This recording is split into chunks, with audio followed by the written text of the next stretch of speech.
Dalton's atomic theory atomic थ्योरीको बारेमा डाल्टन्सले के भनेको रहेछ त?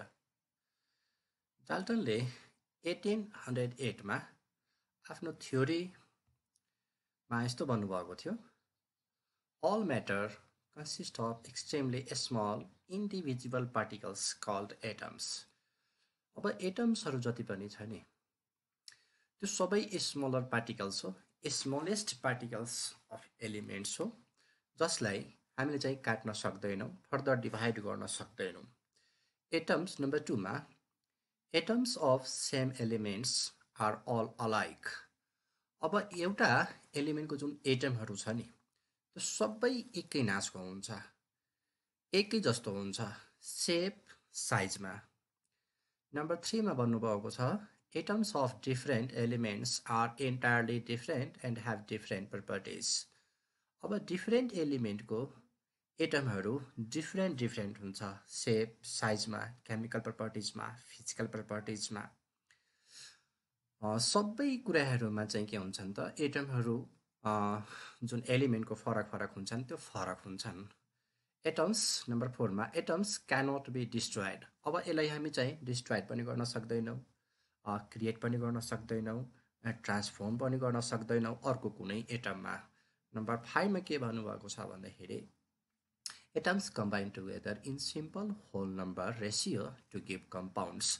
अब एलिमेन्टको जुन एटम्स हुन्छ त्यो एटम्स एक आपसमा कम्बाइन हुन्छ। एटम्स एक आपसमा कम्बाइन भएर मलिक्युल्स अथवा कम्पाउन्ड बनाउँछ।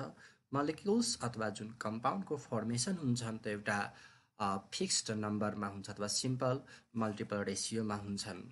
नम्बर 6 मा भन्नुभएको छ the relative number and kinds of atoms are constant in a given compound. अब कम्पाउन्डको जुन एलिमेन्ट जुन हुन्छन् त्यसमा जुन एटमहरू हुन्छन् त्यो जहिले पनि त्यो जता पनि जुनसुकै परिवेशमा पनि तपाईँ जुनसुकै सोर्सबाट पनि लिएर आउनुहोस्, जहाँबाट लिएर आउनुहोस्, त्यसको जुन फर्मेसन भएको हुन्छ जुन एलिमेन्टहरूको त्यो सबै के हुन्छन् त कन्स्टेन्ट नै हुन्छन्। फर इक्जाम्पल कुरा गर्ने हो भने वाटर, हाइड्रोजन एन्ड अक्सिजनबाट बनेको हुन्छ जुन जतिखेर पनि त्यो कन्स्टेन्टै हुन्छ। फर इक्जाम्पल तपाईँ त्यसलाई रेनबाट पानी लिनुहोस् अथवा इनारबाट पानी लिनुहोस् अथवा नदीबाट लिनुहोस्, नेपालबाट लिनुहोस्, अमेरिकाबाट पानी लिनुहोस्, जहाँ लिनुहोस् त्यो पानी बनाउनु भनेको हाइड्रोजन एन्ड अक्सिजनबाट नै हुन्छ। र हाइड्रोजनको 2टा एटम हुन्छ र अक्सिजनको चाहिँ के हुन्छन् त एउटा एटम हुन्छ। र यसमा केही लिमिटेसनहरू पनि थिए। यसमा यो थ्योरी एक्सप्लेन गर्दाखेरि केही समस्याहरू पनि थिए, जुन समस्याहरूलाई चाहिँ के भएको छ त यो थ्योरीलाई मोडर्न तरिकाले उहाँले फेरि पनि डिफाइन गर्नुभयो र हामी फेरि पनि भन्न सक्छौँ के भन्दाखेरि नम्बर 1 मा atoms is no longer consider to be indivisible. अब नम्बर 1 मा डाल्टन्सले के भनेको थियो भन्दाखेरि एटम्स एकदमै एक्सट्रिमली स्मलेस्ट पार्टिकल्स हो, जसलाई हामी चाहिँ एटम भनेका थियौँ, जसले चाहिँ के हुन्छन् त हामीहरू इन्डिभिजुअल भनेको काट्न सक्दैनौँ। तर अब चाहिँ के भनेको छ भने मोडर्न थ्योरीमा atom is no longer consider to be individual. Means एटमभित्र पनि के छन् त प्रोटोन छ, इलेक्ट्रोन छ एन्ड न्युट्रोन छ। हामी कुनै पनि एटम कुरा गर्ने हो भन्दाखेरि यो प्रोटोन, इलेक्ट्रोन एन्ड न्युट्रोन जुन सब एटमिक पार्टिकल्स छन् फन्डामेन्टल पार्टिकल्स अफ एटम्स छ। नम्बर 2 मा के भनेको छ same atoms have different masses. अब जस्तो कि मानिलिउँ हाइड्रोजनको 3टा आइसोटोप छ। हाइड्रोजनसँग 3टा आइसोटोप भनेको प्रोटियम छ, ड्युटेरियम छ, ट्राइटियम छ। अब त्यो ट्राइटियमको तिनटै जुन आइसोटोप छ हाइड्रोजनको त्यो तिनटैको मास चाहिँ के छन् त डिफरेन्ट छ। इट मिन्स एउटै एटमको मास चाहिँ डिफरेन्ट छन्। हामी भन्न जसलाई चाहिँ के भन्छौँ त आइसोटोप भन्ने गर्छौँ। अब त्यस पछाडि नम्बर 3 मा के भनेको छ भन्दाखेरि डिफरेन्ट एलिमेन्टको मास पनि सेम हुनसक्छ। जस्तो आर्गन एन्ड क्याल्सियमको हेर्नुहोस्, पोटासियमको हेर्नुहोस्, जसको एटोमिक मास हुन्छ 40 होइन। इट मिन्स के भन्दाखेरि डिफरेन्ट एटम्सको मास पनि के हुनसक्छन् त सेम हुनसक्छ। त्यस पछाडि नम्बर 4 मा combination of atoms of different elements may be fixed and integral but may not always be simple. भनेको अर्थ के भन्दाखेरि जुन एटमहरू एक आपसमा कम्बाइन भएर मलिक्युल्स अथवा कम्पाउन्ड्स बनाएको थियो त्यो सिम्पल मात्रै होइन, त्यो कम्प्लेक्स पनि हुनसक्छ। फर इक्जाम्पल हामी ग्लुकोजको लिन्छौँ जसमा कार्बन 6वटा छ र हाइड्रोजन 12वटा छ र त्यस पछाडि अक्सिजनको 6वटा एटमहरू मिलेर एउटा कम्प्लेक्स कम्पाउन्ड बनाएको छ।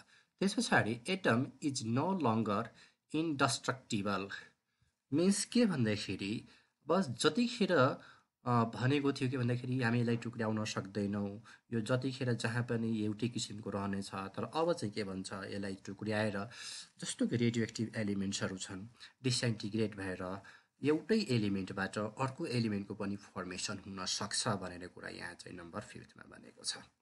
यति थियो हाम्रो डाल्टन्स एटोमिक थियोरीको बारेमा कुराहरू भएको थियो। त्यस पश्चात हामी कुरा गर्नेछौँ स्टाक्योमेट्रीको बारेमा। स्टाक्योमेट्री एउटा चाहिँ के छ भन्दाखेरि ब्रान्च अफ केमिस्ट्री हो। यो चाहिँ के हो त, ब्रान्च अफ केमिस्ट्री हो। ब्रान्च अफ केमिस्ट्रीमा हामी चाहिँ के पढ्नेछौँ त भन्दाखेरि केमिकल कम्बिनेसनहरूको बारेमा पढ्नेछौँ।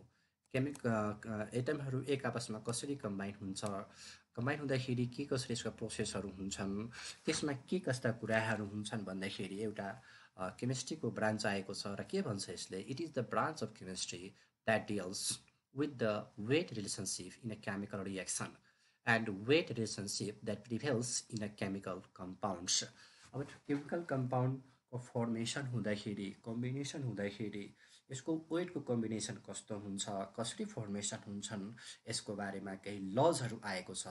Lodge of stoichiometry or chemical combination are together 5 in number, 4 of them relate to the combination of substances by weight.